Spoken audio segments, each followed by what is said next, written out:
안녕하세요. 부동산 백과사전입니다. 우리가 흔히 듣는 말 중 하나가 집값 거품이다, 버블이다라는 말이죠. 그런데 이 버블을 객관적으로 측정할 수 있는 방법이 있을까요? 바로 그걸 보여주는 게 부동산 버블 지수입니다. 대표적으로 스위스 UBS 은행이 매년 발표하는 UBS 글로벌 버블 지수가 있습니다.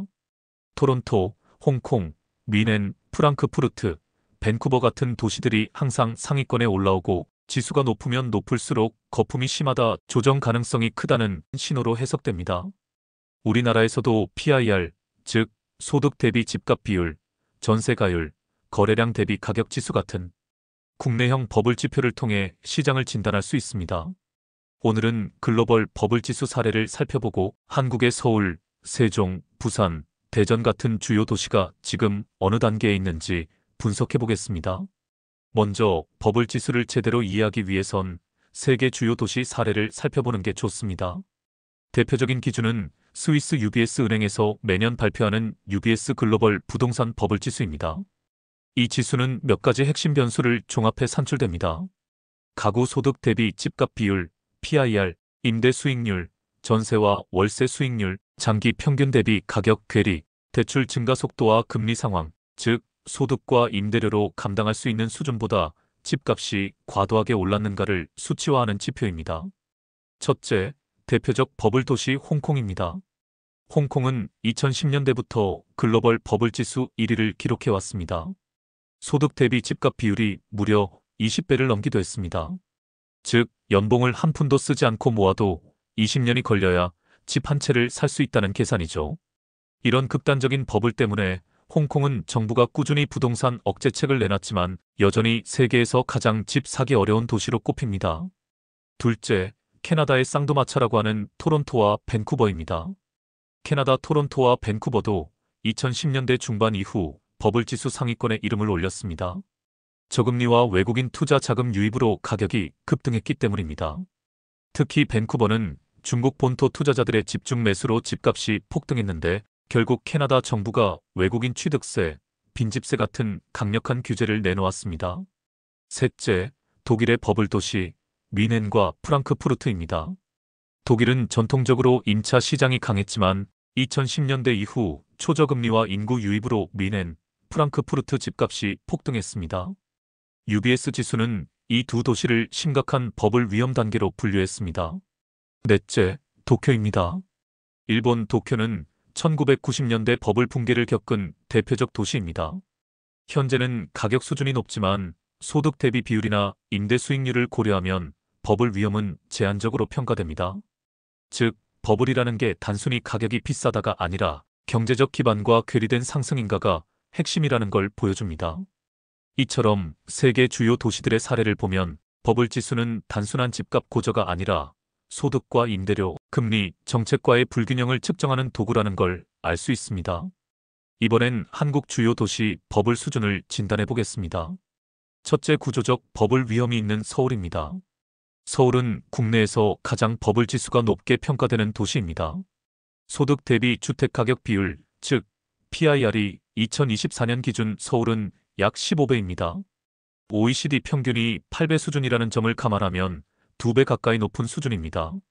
전세가율은 55%에서 60%로 낮아 매매가가 전세가에 비해 과도하게 높다는 의미입니다. 거래량은 2021년 폭등기에는 급증했으나 금리 인상 이후 거래 절벽 현상이 나타났습니다. 종합하면 서울은 글로벌 기준으로도 버블 위험 단계에 가깝습니다. 단기적으로는 금리 규제에 따라 큰 변동성을 보일 수밖에 없는 구조입니다. 둘째, 정책에 따라 움직이는 세종입니다. 세종은 버블 사이클이 매우 뚜렷한 도시입니다. 2020년에서 2021년은 행정수도, 이전 논의와 저금리, 대선 공약으로 전국 최고 상승률을 기록했습니다. PIR이 20배 이상 치솟으며 소득으로는 감당할 수 없는 가격대에 진입했습니다. 그러나 2022년에서 2023년 금리 인상기에는 고점 대비 30% 가까이 하락하며 버블이 빠르게 꺼졌습니다. 세종은 지금 PIR은 낮아졌지만 여전히 전세가율 45%에서 50%대라는 특수 구조를 가집니다. 즉, 정책 이벤트에 따라 버블이 형성되고 꺼지는 대표적 도시입니다. 셋째, 지역 내에서 고평가 지역과 저평가 지역에 공존하는 부산입니다. 부산은 과거 2016년에서 2018년, 2020년에서 2021년 두 차례 상승 사이클을 겪었습니다. 해운대와 수영구가 평당 4천만 원대까지 치솟으며 PIR이 급등, 버블 우려가 컸습니다. 사상과 사하 등 서부권은 여전히 저평가 구간으로 전세 가율이 높고 PIR이 낮은 편입니다. 부산은 지역별 양극화가 심한 도시입니다. 핵심 입지 일부는 버블 위험, 반대로 변두리 지역은 기회 구간이 혼재되어 있습니다. 넷째, 대전입니다. 대전은 2020년 이후 세종 효과와 맞물리며 가격이 급등했지만 2025년에서 2027년 입주 예정 물량이 1만 5천 세대 이상이 대기 중입니다. PIR은 전국 평균보다 높은 10에서 11배 수준이죠. 전세 가율은 50에서 60%로 다소 안정적입니다. 대전은 과도한 버블이라기보다는 공급 부담으로 인한 단기 조정 위험이 더 큰 도시라고 볼 수 있습니다. 이렇게 정리하면 서울은 구조적 버블 위험, 세종은 정책 사이클형 버블, 부산은 지역별 편차가 있는 버블, 대전은 공급 부담형으로 조정이 가능한 버블이라는 특징이 뚜렷하게 드러납니다. 부동산 버블을 진단할 때 가장 자주 쓰는 지표는 크게 세 가지입니다. 소득 대비 주택 가격 비율인 PIR과 전세 가율, 거래 대비 가격 지수인 ISR과 DOM. 이 세 가지를 동시에 보면 시장의 과열과 위축을 객관적으로 볼 수 있습니다. 첫째, PIR은 가구의 연평균 소득으로 아파트 가격 대비 몇 년 만에 주택을 살 수 있는지를 보여줍니다. 서울은 약 15배, 연봉 1억 원을 버는 가구라도 15년이 걸린다는 뜻입니다. 세종은 2021년에는 20배를 넘어섰다가 최근 12, 13배 수준으로 다소 조정되었습니다. OECD 평균은 8배 내외입니다. PIR이 높다는 건 실질 소득이 가격을 따라가지 못한다는 뜻이고 버블 위험 신호로 해석됩니다. 둘째, 매매와 전세의 괴리를 측정하는 전세 가율입니다.